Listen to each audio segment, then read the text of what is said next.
Les vraies voix du rugby, 20h-21h, François Trio. C'est votre rendez-vous du lundi soir sur Sud Radio. On parle rugby, on parle en vrai bien sûr. Ce sont les vraies voix du rugby. Yoann Huget, Philippe Spanghero, toute l'équipe est là bien sûr. Et notre invité exceptionnel, Stéphane Parez, champion olympique du rugby à 7. En rugby à 7, voilà, on va essayer de parler français même en début d'émission. Et puis bien sûr, on va revenir sur la parade de samedi sur les Champs-Élysées. Sur l'épopée quand même de ce rugby à 7, Jérôme Daré sera avec nous également. On parlera de top 14 avec ceux notamment des coéquipiers de Stéphane qui ont basculé dans le top 14. Il y aura Aaron Grandidier qui sera avec nous. Et puis bien sûr, vous êtes les bienvenus au 0826 300 300. Sud Radio, les vraies voix du rugby. Bonsoir à tous, bonsoir Yoann Huget, bonsoir Philippe Spanghero. Bonsoir messieurs. Bonsoir. Oui, et bonsoir Stéphane Parez, salut. Salut. Merci d'être avec nous en direct dans le studio Sud Radio, c'est sympa, avec la médaille d'or. Si jamais vous nous suivez sur l'appli Sud Radio, eh bien vous pouvez voir la médaille que Stéphane a ici. Il est quand même, elle est lourde. Elle est lourde. Elle pèse son pesant d'or, comme on pourrait dire. Mais enfin voilà, je sais pas si on la voit là sur l'appli, je sais pas si. Ah, très bien. Oui. Voilà. Voilà. Ouais, mais on n'est pas habitué. Elle est là. Elle est comme ça. Magnifique. En tout cas, cette médaille. On est content de t'avoir avec nous quand même. Tu es l'un des anciens de cette équipe, celui qui a connu les différentes générations. Et on va en parler. Avant de commencer, on a un petit rituel. C'est d'abord dire bonjour à Quentin qui est aux manettes, c'est l'homme c'est l'homme à tout faire dans cette émission. Il y a Aude qui est au standard, je rappelle vous pouvez nous appeler au 0826 300 300, mais il y a surtout Quentin avec ses petites news du jour. Ouais, et ce week-end, Vannes inscrit le premier point de son histoire en top 14 face au Stade Français, défaite 34-31 des Bretons. Dans les autres résultats, Toulon a battu Castres, Pau s'est imposé largement face à Bayonne 51-29. Le Loup a battu l'UBB avec une pénalité de Berdeux à la 82e minute. Le Racing 92 à Créteil s'est imposé contre Clermont 33-20. Dans le choc de la journée, Toulouse a battu hier soir La Rochelle 35-27. Et sur cette deuxième journée, une seule victoire à l'extérieur, c'est le MHR qui a battu l'USAP à Béziers 26-7. Et puis une autre news un peu plus triste, c'est l'ailier du Racing 92 à Bozy qui a passé la nuit dernière en garde à vue à Clamart pour des faits présumés de violence conjugale. Il est sorti de garde à vue dans la journée. Le Racing 92 attend avant de communiquer d'après un tweet qu'ils ont fait aujourd'hui. Ouais, des histoires qu'on n'aime pas entendre. Merci Quentin, bien sûr tu interviens quand tu veux dans l'émission, tu le sais, tu es là avec nous, tout comme Philippe et Yoann. Juste avant de revenir sur le 7 et notamment la parade des champions olympiques ce week-end à Paris, quand même cette victoire toulousaine hier face à La Rochelle, Yoann, tu valides ou pas? Elle est pas mal quand même, 35-27. 35-27 exactement, avec des beaux Rochelais en deuxième mi-temps. En première mi-temps, le Stade Toulousain avait fait gâcher quelques munitions et sur la fin de la première mi-temps, ils ont réussi à concrétiser par 3 fois, il me semble, avec Barassi, Thibaut Flamand et Aki, bien entendu, merci. Mais après les Rochers sont revenus forts dans la partie, sont repassés devant et on a cru qu'ils allaient s'imposer pour la première fois au stade Ernest Vallon, mais les Toulousains ont redoublé d'efforts, donc ça a été un très beau match pour clôturer cette deuxième journée de top 14. Ouais, une journée un petit peu folle quand même, on en parlera d'ailleurs parce qu'à partir de 20h30, parce qu'il y a eu un seul bonus défensif, celui de Pau face à Bayonne, on y reviendra bien sûr. Stéphane, tu as pu suivre ce week-end la journée de top 14 ou pas? Est-ce que quand on est sétiste, c'est-à-dire quand on fait une tournée comme ça, il y a 10 dates dans le circuit du Seven? C'est ça, il y a 8 tournois. Ouais. 8 tournois hors année olympique. Après, il y avait les JO cette année, mais c'est vrai que tu arrives à suivre quand même l'actualité rugby, celle du top 14? Alors, ce serait mentir de dire oui. Non. Il y a des collègues qui arrivent à suivre. Moi, j'aime bien sortir un peu du rugby justement quand j'ai du temps libre. Après, je suis de loin et à partir des phases finales, j'y remets le nez dedans. Donc là, pendant la parade sur les Champs-Élysées, là, samedi après-midi, c'est à partir de quoi, 16h, 18h? C'est ça a commencé à 16h pour nous. Ouais. 16h, t'avais pas ton portable comme ça pour regarder le Stade Français souffrir contre Vannes, Toulon, Toulon-Castres, Toulon qui l'a emporté sur la fin, et puis Lyon-Bordeaux. Lyon-Bordeaux, bien sûr, le soir, avec ce scénario. C'était quand même, Philippe Spanghero, c'était quand même la journée top 14 du suspense. Ouais, du suspense et des points parce qu'en effet, on a vu un jeu aérien, on s'est posé la question de savoir si c'était ce début de saison qui faisait que les défenses n'étaient pas encore complètement en place pour voir des festivals d'essais comme ça. Mais en tous les cas, il y a une volonté de produire des équipes, de toutes les équipes, qui fait du bien à voir. Je pense qu'on va encore avoir un beau championnat et puis des beaux chassés croisés avec des équipes qui sont au rendez-vous des attentes, voilà, qui dès le début ont des choses à se prouver, qui n'ont pas forcément été au rendez-vous l'année dernière des ambitions. Je pense au Loup notamment. Et donc au caractère, on a vu le Loup, Clairement on a aussi. vu, Clairement, on a vu, match. le premier. On a vu la section répondre présente. On a vu Toulouse s'accrocher pour revenir dans ce match. Mais voilà, il y a eu des beaux affrontements. Et Toulon surtout, on oublie Toulon, le retour de Toulon dans les arrêts de jeu pour s'imposer face à Castres. Donc des beaux scénarios. Ouais, t'as vu, il était déjà pas d'accord avec toi. Je le laisse. Pour l'instant, je le laisse. D'accord. Stéphane, raconte-nous quand même cette journée de samedi. On va revenir un petit peu plus longuement ensuite sur l'épopée du 7, bien sûr, mais sur la journée de samedi. D'abord, vous étiez prévenu depuis combien de temps pour bloquer cette date, le 14 septembre? Ouais, 10 jours avant. 10 jours avant, ouais. Ouais, 10 jours avant, et puis après, les infos sont venues en compte-gouttes jusqu'à la veille. Jusqu'à la veille, on savait pas trop quelle tenue avoir, à quelle heure exactement, où était le point de rendez-vous, comment ça allait se dérouler. Donc on est resté sur le qui-vive et Julien Candelon, notre team manager, a fait le boulot qu'il fallait pour que tout le monde soit à l'heure pour la parade. Voilà, votre ancien coéquipier, team manager aujourd'hui. C'était quoi? Quel moment pour vous là de vous retrouver parce que finalement, à partir du 27 juillet, date du titre olympique, vous avez eu 2-3 jours de fête derrière, on va dire, de célébration. Et puis ensuite, tout le monde s'était disloqué. Ouais, c'est ça. En fait, on avait 3 jours d'obligation, donc médias. Et puis après, en fait, on avait booké 4 jours à Ibiza. Bien sûr, c'était préparé à l'avance parce qu'en fait, à Tokyo, pour la qualification de Tokyo, on n'avait rien booké et on s'était retrouvé un peu bête de rien avoir booké pour se dire au revoir et avec toutes ces années qu'on avait pu passer ensemble à travailler dur, etc. Je trouvais ça c'était vraiment triste de partir comme ça, de se disloquer comme tu dis. Et du coup là on a anticipé un peu la chose et on s'était dit que ça allait être bien d'aller à Ibiza même si quoi que ce soit le résultat et finalement là on a eu un bon résultat.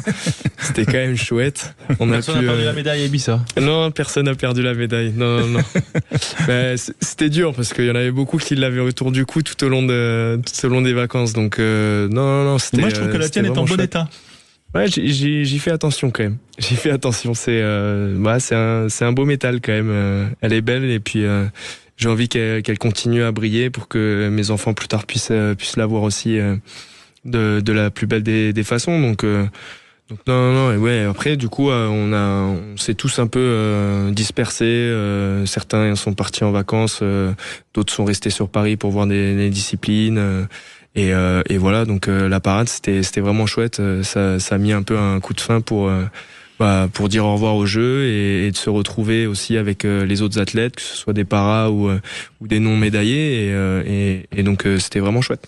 Ouais, et puis toi, tu connais la valeur de tout ça avec tes 11 ans ou même 12 ans de rugby à 7 au plus haut niveau depuis 2013, on est d'accord? Là, j'entame la 11e année. Ouais. D'accord. Et donc c'est vrai que tu as dû encore plus l'apprécier. Philippe, peut-être une question pour Stéphane, parce que Philippe, je te vois pas en fait sur mon retour. Donc voilà. Ouais, pardon, j'ai pas la caméra, j'ai un petit problème technique, mais oui, une question, c'est cette transition peut-être à assumer parce que cette équipe, on sent qu'elle s'est construite. Il y a un noyau de joueurs qui a gagné en expérience depuis de longues saisons maintenant, et il y a aussi la gestion de la transmission vers une nouvelle génération qui arrive. Ce noyau dur là de joueurs, vous le prévoyez jusqu'à quand? C'est-à-dire toi tu te vois aller jusqu'où? Des joueurs comme Jean-Pascal Barra, qu'est-ce qui se voit continuer aussi? Après il y a bien sûr le choix du nouveau staff, mais au-delà de ça, d'un point de vue de votre volonté à vous, c'est quoi? C'est d'aller jusqu'où? Alors nous, notre visibilité, elle est sur 2 ans. Donc là, le noyau qui a pu faire les Jeux Olympiques, on est à peu près tous sur la même longueur d'onde. On va sur 2 ans. Avant, il y avait une Coupe du Monde qui était organisée par World Rugby tous les 4 ans, mais qui était alternée de 2 ans avec les Jeux Olympiques. Donc ça tombait bien. Là, ils l'ont supprimé pour donner un peu plus de valeur au championnat. Et donc du coup, voilà, là on va pouvoir travailler sur justement tout ce qui est héritage et passation et transmission aussi d'expérience. Bon, c'est des choses que Jérôme Daré a réussi à nous sensibiliser aussi au fur et à mesure des années. Il parle beaucoup d'héritage, on s'est construit une identité forte. C'est de savoir aussi, voilà, on met le maillot bleu, mais qu'est-ce qui vaut, enfin, qu'est-ce qu'on veut mettre dedans, qu'est-ce qui nous représente pour nous.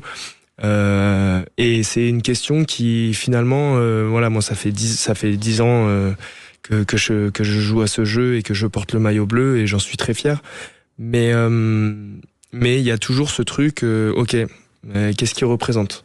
Et c'est très difficile d'y mettre des mots autres que enfin l'héritage que j'ai pu avoir, transmettre toute l'éducation que j'ai eue, mais c'est vraiment voilà les valeurs, vraiment essayer de trouver des choses auxquelles on peut s'accrocher, quelque chose qui est palpable et parfois qui ne l'est pas, mais des choses qui nous parlent et qui nous parlent à tous et qui vont parler aussi aux jeunes qui vont arriver, et c'est de là où en fait on fait un travail d'héritage, quoi. Et qui vous réunit un peu comme la danse, là, votre danse au départ c'était quand même un truc, là c'est devenu un peu un gimmick, tout le monde vous demande de danser, on a l'impression que vous n'êtes pas des rugbymen, vous êtes des danseurs là, vous avez encore dansé devant l'Arc de Triomphe. Sans musique. Bravo, hein. Non, Ouais. si, à l'Arc de Triomphe, il y avait la musique quand même. Ouais, ils avaient mis la musique.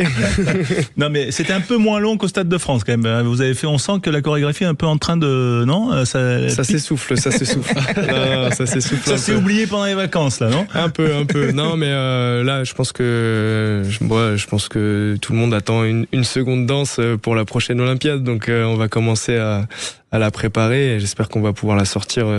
Pareil sur le podium, ce serait chouette. Ouais, et Johan est bien sûr prétendant, ouais, pas pour le terrain, mais pour la danse, chorégraphie. La chorégraphie. Il sera bien sûr candidat. Rappelons quand même que c'était pas du tout un gadget en fait cette danse. Elle avait un but. On pourra en parler plus tard avec Jérôme qui va nous rejoindre, Jérôme Daré, mais c'est vrai qu'elle avait un but de vous réunir et aussi de vous lâcher, enfin que ça soit quelque chose où vous puissiez être audacieux tous ensemble. En fait, c'était un peu ça. Ouais, il y a un peu de ça. Bon, Yo, il le sait très bien. Au rugby, tu fais toutes les semaines, tu joues au rugby. À un moment donné, il y a un jour, t'as envie de faire quelque chose de plus ludique que du rugby. Donc, à Toulouse, je le vois bien, ils font du foot. Nous, Jérôme, il déteste ça. Il veut pas nous mettre un ballon rond sur le terrain. Donc il nous a mis des cours de danse. Et effectivement, donc c'était un entraînement ludique tous les mercredis avec Laure Montaz, qui est chorégraphe et qui a été danseuse, au French Cancan, etc. Donc quelqu'un quand même qui porte les valeurs françaises et une identité qui est la nôtre et qui est connue à l'international. Et en fait, le but, c'était on appelait ça les cours de maîtrise du tempo, ce qui était en fait, essayer d'avoir une coordination au bas, d'avoir le bon tempo entre nous, essayer de le transposer aussi sur le terrain. Et en fait, de ça émane énormément de choses, que ce soit des comportements parasites, de la communication, du mapping, du travail visuel aussi. C'est tout ça qu'on a essayé de créer avec cette danse, avec cette chorégraphie identitaire, et aussi c'est aussi de trouver quelque chose qui nous représente et qui fait que l'équipe de France à 7, aujourd'hui, comme tu dis, on est presque des danseurs. mais mine de rien, c'est quelque chose qu'on a aussi au quotidien. C'est-à-dire qu'au rugby à 7, on a tout le temps la musique. Que ce soit à l'entraînement, que ce soit dans les ascenseurs des hôtels, ça peut rendre fou les autres clients, mais on va à l'échauffement, on a la musique. Parfois, quand on est dans le tunnel, ça arrive qu'on ait la musique. Dans les vestiaires, il y a tout le temps la musique. Donc, on vit avec ça. On a des joueurs qui adorent danser. Entre les matchs, même avant les matchs, avant la finale, c'était grand karaoké. Voilà, c'est ce qui nous lie, c'est ce qui nous représente, et c'est cool d'avoir pu le montrer via la danse à la fin du match. Bah ouais, en plus vous avez fait un show devant 80 000 personnes, en plus d'avoir été champion olympique. Quentin. Ouais, moi je voulais savoir justement ce qui avait changé pour vous depuis les Jeux Olympiques et même depuis le tournoi de Madrid, où on a vu que cette saison le rugby à 7 a été beaucoup plus suivi, notamment par les médias. Il y a eu les Jeux Olympiques, il y a eu toute cette hype autour de la danse. Est-ce que la notoriété a changé pour vous? Est-ce que vous sentez une différence depuis? Ah ouais, bah c'est clair, c'est le jour et la nuit. Hein. C'est le jour et la nuit. Comme j'ai dit, moi ça fait 10 ans que je joue à ce sport. Et c'est vrai qu'il y a eu un combat aussi, c'était essayer de faire en sorte que le rugby à 7 puisse entrer aussi dans le paysage du sport français. Et effectivement, en fait, le fait d'avoir fait des très bonnes performances cette année-là, les médias en ont parlé, les gens ont suivi, la venue d'Antoine Dupont forcément a attiré l'œil d'énormément de personnes et effectivement aujourd'hui on est quand même beaucoup reconnu dans la rue, toujours avec des mots super gentils. On reçoit énormément d'amour de tous les Français qui ont pu aimer le rugby à 7 et aujourd'hui on nous dit non mais le rugby à 7 c'est incroyable, franchement on a adoré, on connaissait pas et on a tout regardé quoi. Donc c'est super, on est hyper content et effectivement on sent qu'il y a une émulation quoi. Toi, quand tu parles de l'avenue d'Antoine, vous jouez à peu près le même poste. Ouais. Tu vois ça comme tu es un compétiteur. Ça fait 11 ans que tu joues au rugby à 7. Tu t'as pas peur un peu pour ta place? Alors que ça s'est bien passé ensuite sur la deuxième partie de la compétition des JO. Mais quand tu le vois arriver, même si c'est Antoine Dupont, on reste des compétiteurs. Donc, est-ce que t'as pas quand même un peu il va me prendre le truc au meilleur des moments, quoi. Tu vois, tu t'es tapé quasiment 10 ans un peu dans le... Et là, les jeux à Paris... Et il arrive, tu vois, tu peux rien faire, en gros. Ouais, il y en a beaucoup. Enfin, il y en a beaucoup qui trouvaient ça un peu anormal. Mais voilà, on est une équipe de France. Nous, on n'est que de passage. Elle nous appartient pas. Et aujourd'hui, voilà, ça reste une sélection. Oui, ça reste une sélection parce que un joueur de rugby à 15 qui est extraordinaire, qui a un profil comme Antoine Dupont, forcément, tu dis pas non à l'avoir dans ton équipe. Donc voilà, effectivement, il était, on jouait le même poste. Mais comme tu dis, je suis un compétiteur. Je savais que, il l'avait annoncé depuis un petit moment. Il aurait été bête de passer à côté, franchement. Donc, je comprends totalement sa démarche et de l'avoir au sein de l'équipe, c'est énorme, quoi. C'est énorme. J'avais envie d'être meilleur que lui, forcément, tu vois. Mais en même temps, c'est essayer d'apprendre de lui et tout en lui apprenant aussi tous les rouages un peu du rugby à 7 et en fait le feeling est super bien passé. C'est un mec qui est venu sur la pointe des pieds, qui est bosseur, enfin tu le connais, il est hyper humble et ça a tout de suite matché et non, en votre plus il a fait complémentarité était incroyable. Tu démarrais les matchs où il finissait avec le punch et l'envie qu'il avait, toi tu gérais un peu. Sur le début de la compétition ça a été compliqué parce qu'il les a démarrés, donc du coup il avait pas... C'était France-États-Unis, je crois, le premier c'est match. ça. Ouais. Donc ça a été compliqué au début, mais après j'ai trouvé votre repositionnement, lui en tant que finisseur, remarquable et votre complémentarité était juste parfaite. Donc on n'a pas senti une compétition entre vous deux et justement, comme tu dis, une sorte de passation à chaque fois, la mi-temps, quand tu sortais et quand lui rentrait pour finir les matchs. Ouais, c'est clair, franchement. Après c'était la première fois qu'on commençait un tournoi comme ça. Ouais, parce qu'à Madrid, c'était ce qui s'est passé. Antoine, il n'avait pas trop joué le premier jour puisqu'il sortait de la finale de Champions Cup et puis ensuite il était. Il finissait les matchs. Il finissait les matchs. Ouais. Et puis voilà, c'est comme tu dis, c'est un puncher. Il a le rôle, de playmaker. Il arrive à faire des différences. Il a une vitesse qui est quand même impressionnante. Il va plus vite que toi ? Ouais, il va plus vite, ouais. Voilà, franchement, il cavale. Faut lui dire. Il cavale. Il avance pas du tout. Il croit qu'il va vite, mais il va pas vite. C'est parce qu'il est petit que ça fait beaucoup de. Ça fait beaucoup de fréquences. Non, mais après, il est fort. Il a un très bon placement tout de suite. En fait, pour moi, j'ai toujours dit, c'est le joueur qui a intégré le plus vite les spécificités du set en fait au niveau des placements, de la lecture de jeu. Ça a été, je pense, une adaptation qui a été hyper rapide. Il était trop fort. Trop fort, voilà, comme Stéphane Parez et toute l'équipe de France à 7 championnes olympiques, bien sûr, et que l'on célèbre ce soir dans les vraies voix du rugby. Restez avec nous sur Sud Radio. Bien sûr, vous nous appelez au 0826 300 300. À suivre, bien sûr. On continue avec Stéphane. Et puis, il y aura le coach qui sera avec nous, Jérôme Daré. À tout de suite. Sud Radio. Sud Radio. François Trio. Stéphane Parez, le champion olympique du Seven, qui est avec nous, le cadre de cette équipe, le concurrent d'Antoine Dupont. On en a parlé dans un instant, en tout cas le coéquipier, le complément. Voilà, ils nous ont fait rêver. Ces Cétis, ils sont avec nous en direct, bien sûr, sur Sud Radio. Vous pouvez nous appeler au 0826 300 300. Philippe Swanguero est là, Johan Huget également. Quand même, on va revenir juste en quelques mots et peut-être on accueille tout de suite Jérôme Daré, tiens, qui est là, le sélectionneur. Jérôme, bonsoir. Sélectionneur ou ex-sélectionneur? Ouais, c'est Futurex. Bonsoir à tous, j'espère que vous allez bien. Ouais, nous on va bien. Alors déjà, on discutait hors antenne avec Stéphane, il nous disait que vous avez pas eu la médaille et pas eu la Légion d'honneur, les coachs. C'est quand même c'est un peu moyen. Non, mais on vit tout ça au travers de la performance des athlètes, et c'est eux qui jouent au rugby, ceux qui sont sur le terrain, ceux qui foutent la pelouse. Donc, non, c'est une grande fierté de les voir recevoir ces récompenses et être valorisés comme ils le sont. Donc, c'est aussi par contagion qu'on peut bénéficier par leur biais, tout ça. Ouais, ça je comprends ta modestie, Jérôme. Tiens, je vais faire réagir Philippe sur ça, c'est quand même un peu curieux. Alors je sais que ce sont les règles peut-être des JO, mais il y a quand même un truc à rectifier là, non Philippe appelé Emmanuel Macron, peut-être, Philippe, avec le réseau qu'il a.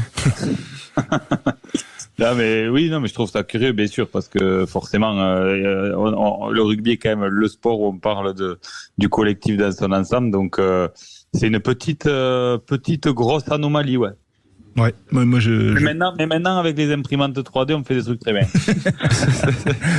Ouais, sachant quand même que Jérôme, tu l'as annoncé, mais bien après la fin du tournoi, tu ne remettras pas ça. Enfin, en tout cas, tu seras pas dans le rôle que tu avais ces 4 dernières années. Hein. Non, mais alors c'est 7 dernières années même. Voilà, ouais, mais moi, tu sais, j'ai une mémoire, je commence à vieillir, je vais pas plus loin que 4 ans. Je suis arrivé en 2017 et 7 ans après, je pense que 7 ans, c'est un bon chiffre. Donc non, ouais, sérieusement, c'est très énergivore ce métier-là, cet univers-là est impitoyable. Quelque part, on voyage beaucoup, on se déplace beaucoup.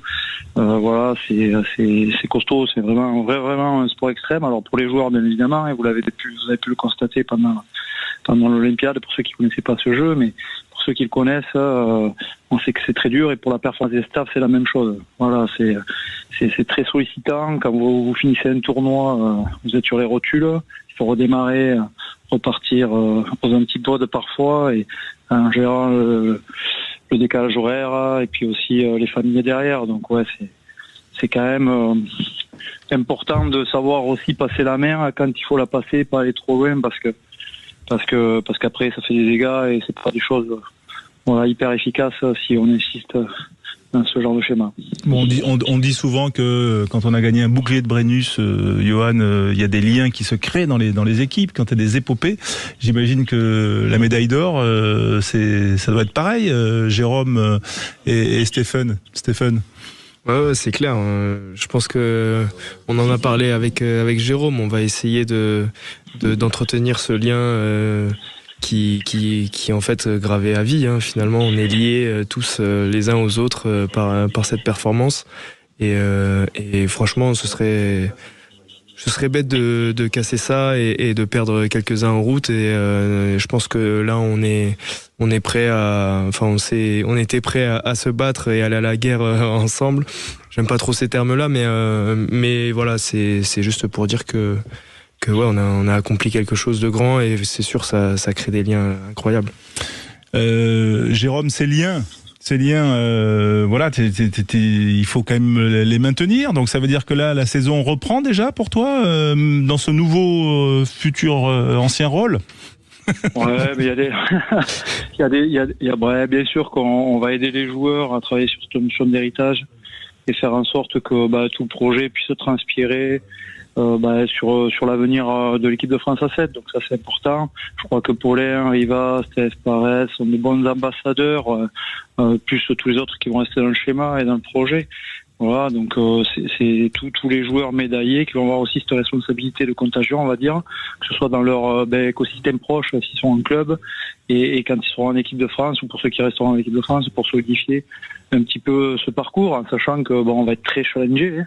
Les adversaires vont vouloir nous faucher l'herbe sous les pieds et nous provoquer maintenant puisqu'on a changé quand même un peu de statut et donc ça sera une autre épreuve assez difficile. Et comme dans tout système, à partir du moment où vous atteignez un niveau d'équilibre, pour pouvoir continuer à évoluer, il faudra amener du déséquilibre. Donc voilà, mais le nouveau coach va avoir fort à faire, mais ça va être hyper passionnant et hyper excitant. Salut Jérôme, c'est Johan. Écoute, déjà félicitations, j'espère que tu as bien fêté ça aussi avec les joueurs et que maintenant, je voulais savoir quel était ton futur rôle. Est-ce que tu allais être proche du futur sélectionneur? Est-ce que tu l'as préparé? Voilà, toutes ces deux petites questions.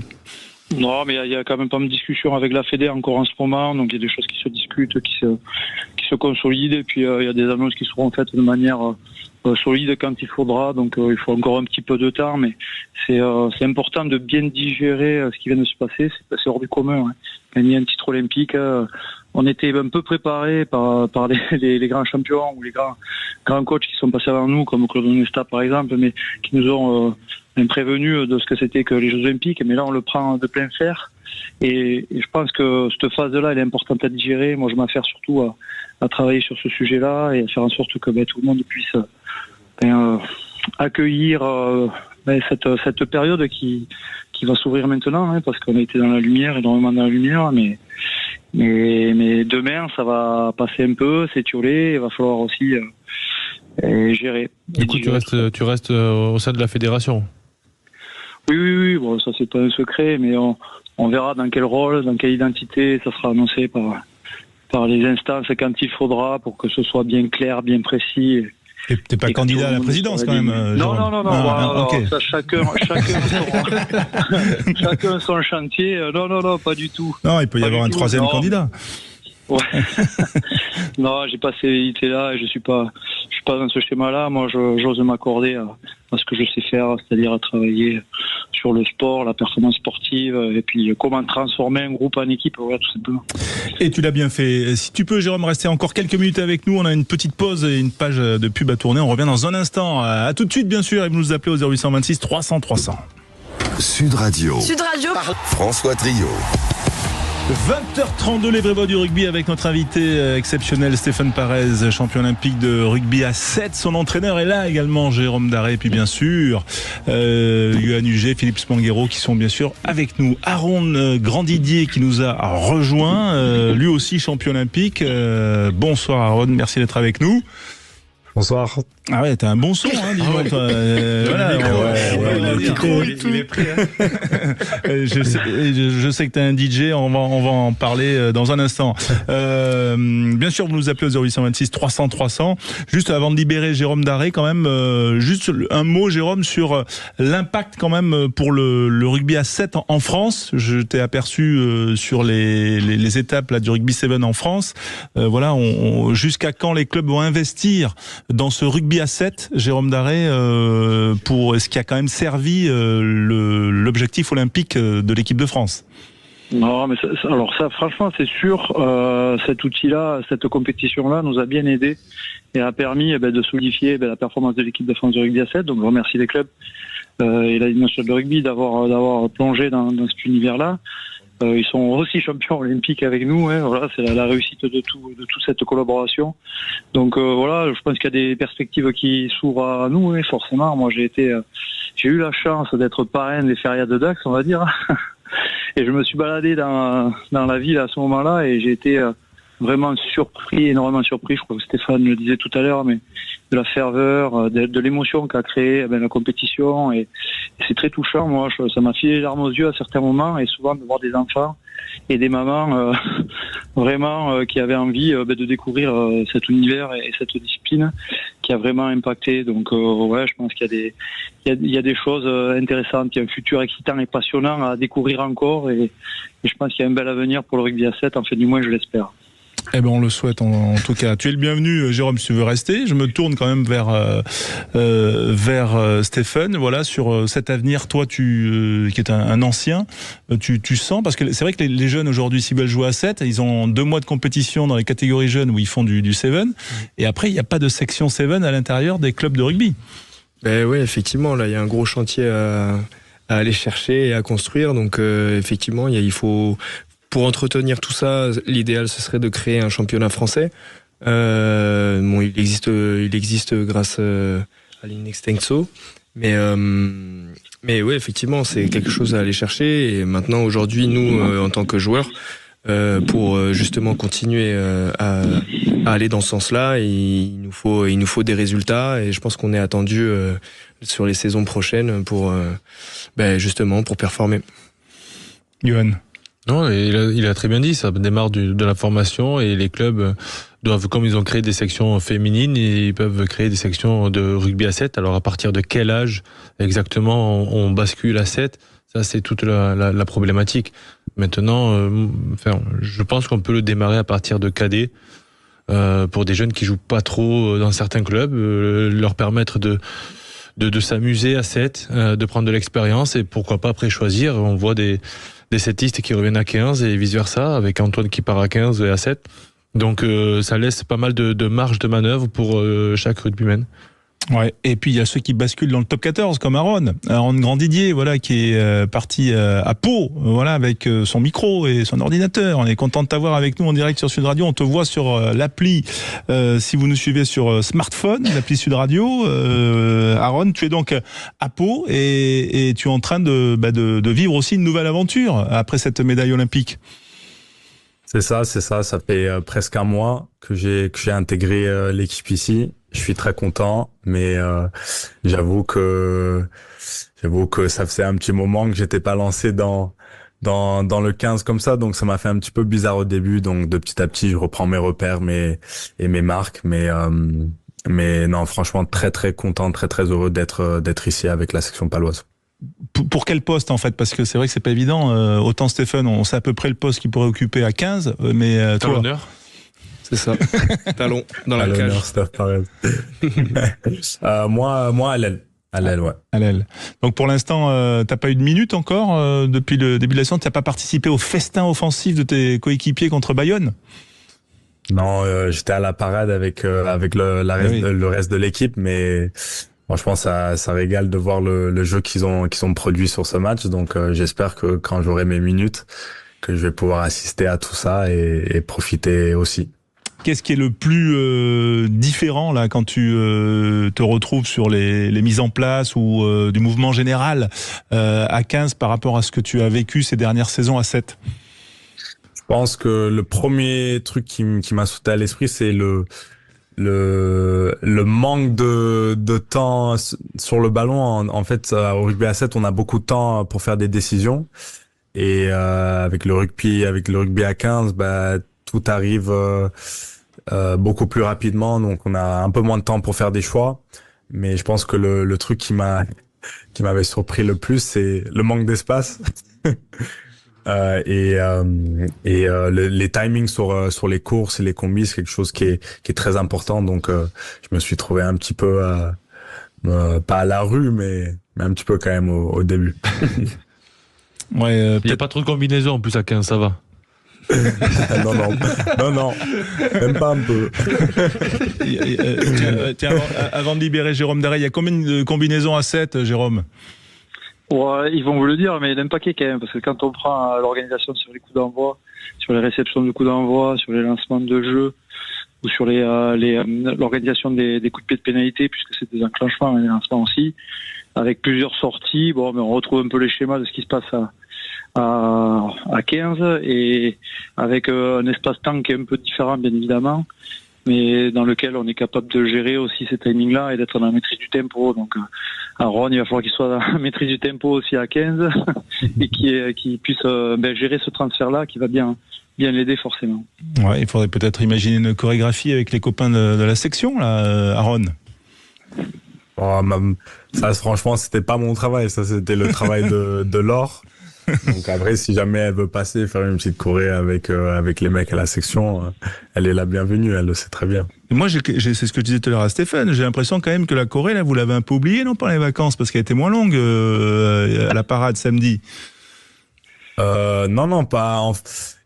Ça, c'est la choré qu'on a toujours fait. Après, ça fait 3 ans qu'on bosse dessus, donc il y avait une petite partie qu'on garde un peu sous le coude, mais. Ah ouais, il y avait une partie post-médaille sur le terrain un peu longue, version longue, et puis la partie Légion d'honneur un peu plus courte, quoi. Pour. Non, au final, c'était la même. Mais ce que dit Aaron, c'est que depuis le début, en fait, on en garde un peu sous le coude. Il y a une deuxième partie qu'on maîtrise un peu moins, qu'on fait pas, qu'on fait pas du tout. On a failli la sortir durant la parade, mais on a sondé un peu. En fait, s'il y en a un qui se trouve, c'est relou, quoi. C'était Antoine qui l'avait pas. Non, Antoine, il était chaud. Ouais, il était chaud.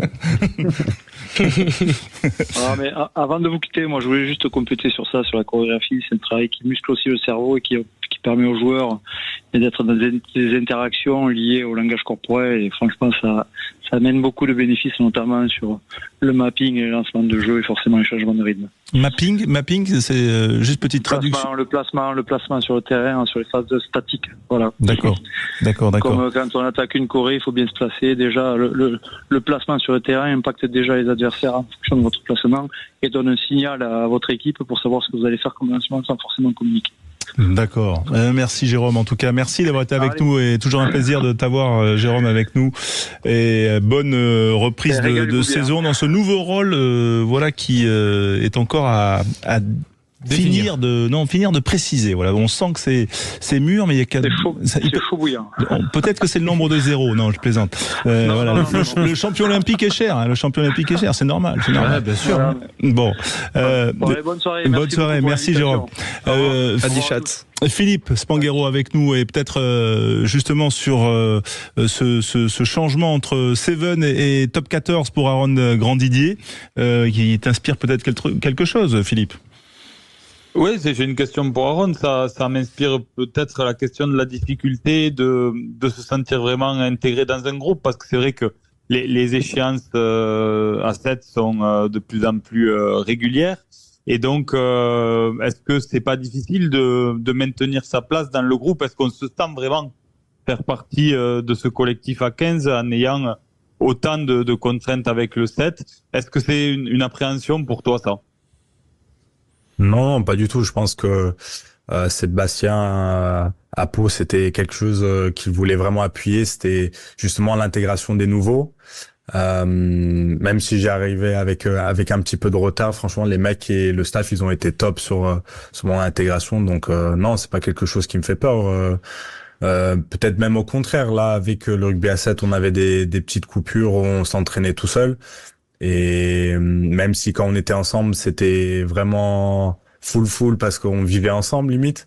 Mais là, c'est avec mes nouveaux coéquipiers, c'est des gens que je vais voir tous les jours. Donc non, j'ai pas de souci sur ça. Je sais que les liens aussi vont se créer sur le terrain quand j'aurai des minutes. Donc non, c'est pas quelque chose qui me fait peur du tout. Mais tu restes à la disposition du 7 quand même, ou tu es en plein temps avec la section? Là, l'objectif cette année, il est très clair, c'est d'être performant avec la section. Donc priorité à la section, on va dire. C'est ça.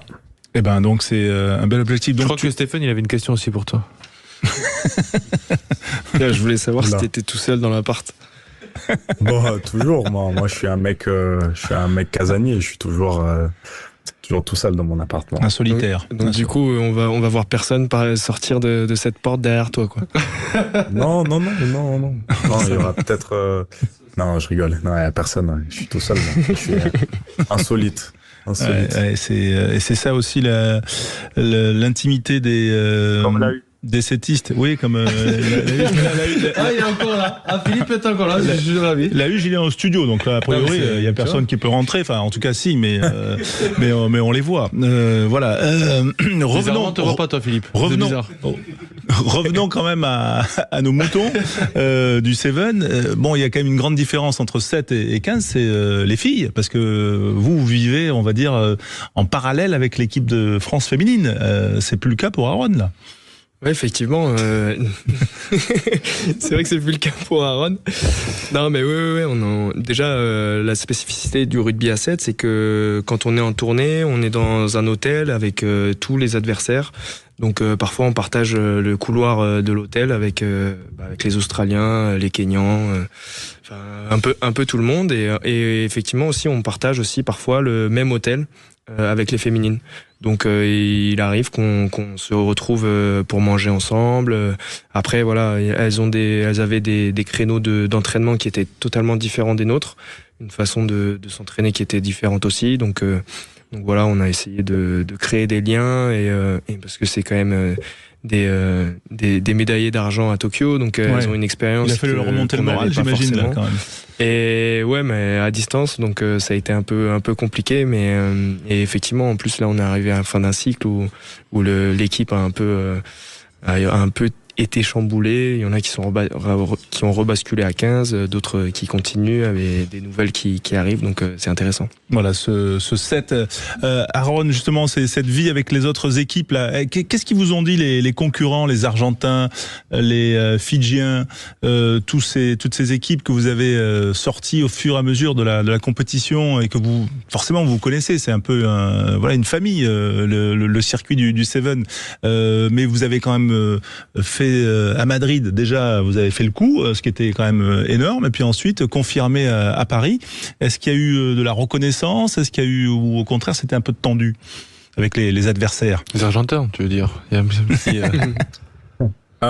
non, en vrai, je trouve qu'on les a pas beaucoup vus après. En fait, après chaque match, chacun était dans son coin et en vrai, il n'y a pas eu beaucoup d'échanges. Je sais que après Madrid, forcément, il y avait ce petit truc avec les Argentins, mais c'est quelque chose qui s'oublie très vite. Et même quand on les a recroisés sur le Super 7 cette année, ils nous ont tous félicités.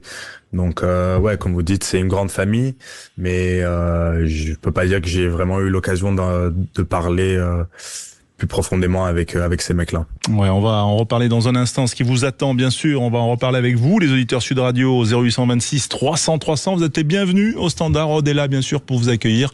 Et puis Stéphane Parez, Aaron Grandidier, bien sûr, pour parler du 7 avec Johan Jugé et Philippe Spanghero. À tout de suite sur Sud Radio. Sud Radio. François Trio. Avec vous, les fans de rugby, bien sûr, qui sont là pour écouter ces champions olympiques, les premiers de l'histoire du rugby à 7 français et les troisièmes de l'histoire tout court, puisque le rugby à 7 est olympique depuis 2016. Justement, Stéphane était à Rio en 2016. Il est toujours là et il continuera cette saison à 7. Avec nous pour en parler, Théo, qui nous appelle de Sanary-sur-Mer. Bonsoir Théo. Bonsoir. Merci d'être avec nous en direct sur Sud Radio. Puis Rodolphe qui nous appelle de Clermont. Salut Rodolphe. Bonjour à tous. Merci. Théo, peut-être une question à nos champions olympiques, Aaron et Stéphane qui sont avec nous. Non, mais toi, tout d'abord, les féliciter pour ce titre. Et puis moi, j'ai une question aussi peut-être pour Aaron. Qu'est-ce que ça apporte le 7 pour le 15 ? Parce qu'on sait que c'est quand même une différence majeure, mais de point de vue tactique, qu'est-ce que ça apporte notamment voilà. Franchement, c'est un sport très complet, donc je trouve que ça apporte sur plein de registres différents. Pour moi, mon grand axe de travail au début, c'était sur la défense. Et je pense que, en fait, le rugby à 7, ça te permet de t'améliorer parce que c'est beaucoup de duels 1 contre 1. Donc des duels avec beaucoup d'espace, donc t'apprends à gérer l'espace et fermer l'espace et compléter des plaquages, je pense, qui sont un peu plus compliqués peut-être que ceux du rugby à 15, peut-être que les joueurs sont moins imposants physiquement, mais t'as 10 mètres à gauche, 10 mètres à droite et il faut réussir à gérer tout ça. Donc sur l'aspect défensif, je trouve que ça m'a permis de devenir un meilleur défenseur. Après, tout ce qui est aérien, surtout à mon poste rugby à 15, je joue à l'aile, donc ça va demander beaucoup de duels aériens, que ça soit en couverture ou offensive ou défensive, excusez-moi. Et on a vu sur les coups d'envoi que que c'était un aspect qui était primordial et crucial dans le rugby à 7. On l'a vu au jeu notamment. Donc moi c'est les deux aspects là qui sortent, et après forcément en rugby à 7, qui dit rugby à 7 dit des steps et des duels et des essais. Donc c'est quelque chose qu'on bosse tous les jours et qui, j'espère, moi je le compte comme un de mes points forts. Donc pour moi c'est des choses, ces choses-là je peux apporter à 15. Peut-être que Stéphane, tu peux répondre parce que tu as quand même une formation de 15iste. Voilà, tu as fait bien sûr la Canal, le Racing, voilà, tu étais formé au PUC aussi. Et donc peut-être que tu as aussi ta vision. Ouais, salut les gars, déjà. Théo et Rodolphe. Écoute, pour moi, j'ai décidé de basculer à 7 justement pour me former, pour être meilleur au rugby à 15.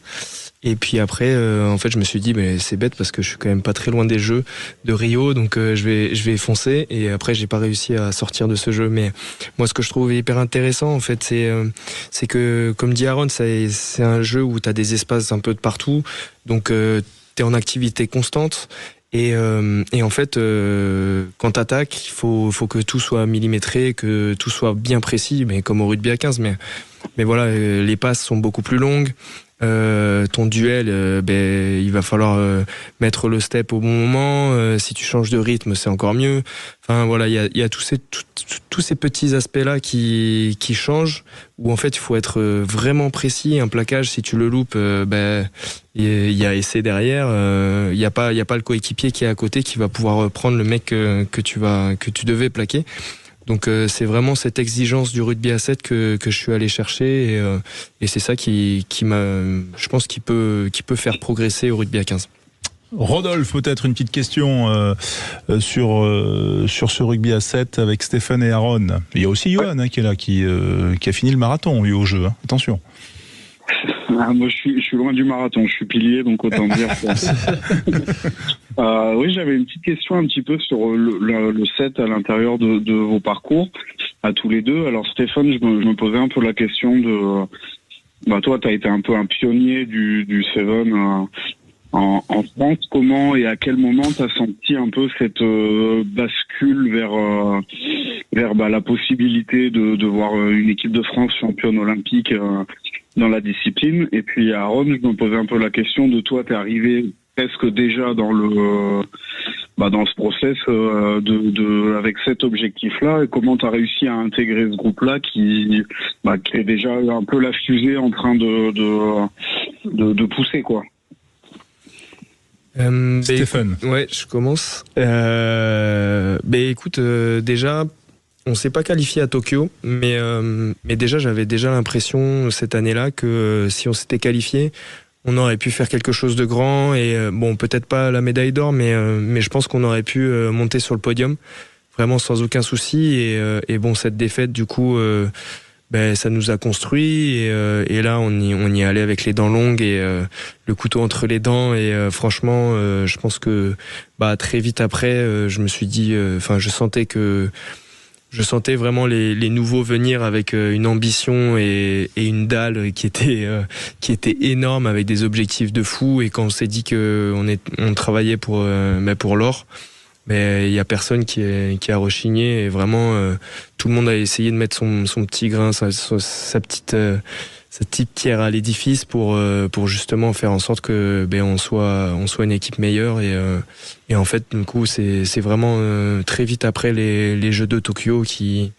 ont déclenché ça et je pense que c'est ça. J'ai répondu à la question. T'as bien répondu. Mais comment vous pouvez, quand on te dit on va gagner l'or à Paris, sachant que t'es pas qualifié pour Tokyo et que vous n'avez pas gagné un seul tournoi, si on vous dit vous allez chercher l'or dans 4 ans, je veux dire, il est fou, tu vois. Tu comprends, c'est pas rationnel en fait. Ouais, non, c'est clair. Mais tu vois, par exemple, avant Tokyo, on avait fait, je pense qu'on avait fait une finale. On à avait Hong Kong, fait des finales, voilà ça.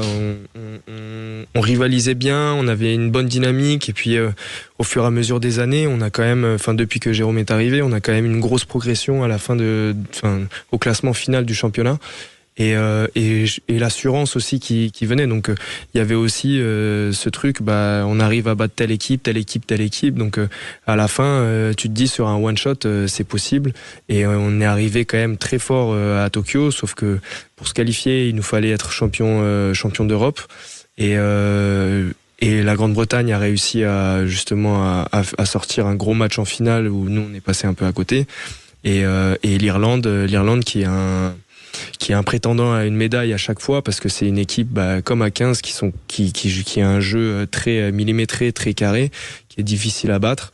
Donc le championnat européen, il est quand même très dense, il est très dur, mais une fois que tu le passes, tu peux te retrouver face à des équipes qui sont peut-être un peu moins fortes. Donc forcément, il y avait le Japon à Tokyo, t'as les Samoans qui jouent un match sur 6 où ils sont injouables. Mais t'as 5 matchs où tu peux les battre, quoi. Enfin voilà, il y a toujours des équipes qu'on peut aller chercher et d'autres qui sont un peu plus difficiles. Aaron, il y avait une question pour toi. Moi, je dois avouer, je l'ai oublié, mais à la fois, ma mémoire est vieillissante. Ouais, Rodolphe, est-ce que tu peux la reformuler pour Aaron Grandidier? Bien sûr, c'était un peu sur comment toi, qui est arrivé un peu plus récemment dans le groupe, tu as réussi à t'intégrer dans un collectif qui était déjà, entre guillemets, fixé sur cet objectif-là, quoi. Ouais, donc moi j'ai intégré le programme du rugby à 7 en France en 2019 quand je suis arrivé à Brive. Donc j'avais commencé comme la plupart avec les tournois de développement à Dubaï et ça s'est plutôt bien passé pour moi. Donc pendant leur préparation pour Tokyo, juste avant que le groupe devenait un peu plus resserré, je m'entraînais souvent avec les grands cette année-là, juste après le Covid, il me semble. Donc j'étais assez proche du système, et je pense que malheureusement après l'échec de la qualification, il y avait un nouveau cycle. Donc à ce moment-là, je sais que moi je commençais à parler beaucoup plus sérieusement avec Jérôme et Christophe. Et Christophe Reit. C'est là Christophe Reit, exactement. Et c'est là que l'objectif de 2024 était devenu un peu une réalité pour moi. Ils m'ont dit que ils étaient intéressés de me prendre dans la liste élargie, que rien n'était fait, mais que si je travaillais, il allait peut-être avoir une occasion, une place à aller chercher. Et donc ensuite, en 2022, j'ai joué mon premier tournoi avec les mecs. Et depuis ces moments-là, je grandis de petit à petit, et au final j'ai réussi à m'accrocher une place dans l'équipe olympique. Ouais, et puis il paraît que t'étais un bon DJ quand même aussi, faut le dire. Ouais, bon, je sais pas, je pense que ça va dépendre de vos goûts, mais en tout cas je kiffe bien. Voilà. Quel a été votre match le plus dur durant ces JO? Si t'as un match à retenir, Misaf. On rappelle un quart l'Argentine, demi l'Afrique du Sud, et puis la finale les Fidjiens. Stéphane. Steph, tu veux commencer? Un match le plus dur, franchement, je sais pas trop. Je t'avoue. Les scores ont été assez... Enfin, il y a eu pas mal d'écart quand même au score. 28-7, je crois, la finale. 19-5, la demi-finale contre l'Afrique du Sud. Et puis 26 et quelques contre l'Argentine. Ouais, contre l'Argentine. 26-19, je pense que je dirais l'Afrique du Sud, parce que c'était le premier match où... Non, pas forcément physique, mais c'est plus les conditions qui étaient très difficiles. C'était très difficile, c'était compliqué à se mettre dans le jeu. Aaron, en un mot, parce qu'on est pris par le temps et on va devoir se quitter, le match le plus dur? Ouais, je suis d'accord avec Steph, je dirais la demi contre la... Voilà, c'est efficace. Voilà. Merci en tout cas. Merci Théo et Rodolphe d'avoir été avec nous, passionnés auditeurs de Sud Radio. C'était un plaisir d'avoir vos questions, votre regard aussi. Merci Stéphane Parez. On rappelle que la médaille était là dans le studio avec nous. On remercie Aaron Grandidier. Philippe Sanguero, Toulouse, ouais, on remercie Philippe bien sûr qui est avec nous. Et on rappelle à Aaron, Toulouse contre Pau, c'est Pau-Toulouse le 19 octobre. octobre. Pas mal pour faire des minutes contre Antoine Dupont. Ça peut être pas mal. Hein, voilà les retrouvailles. Ça serait très très sympa. Allez, bon, on te le souhaite en tout cas. Merci d'avoir été avec nous en direct sur Sud Radio. Et tout de suite, les clés d'une vie. Jacques Pessy, bonne soirée.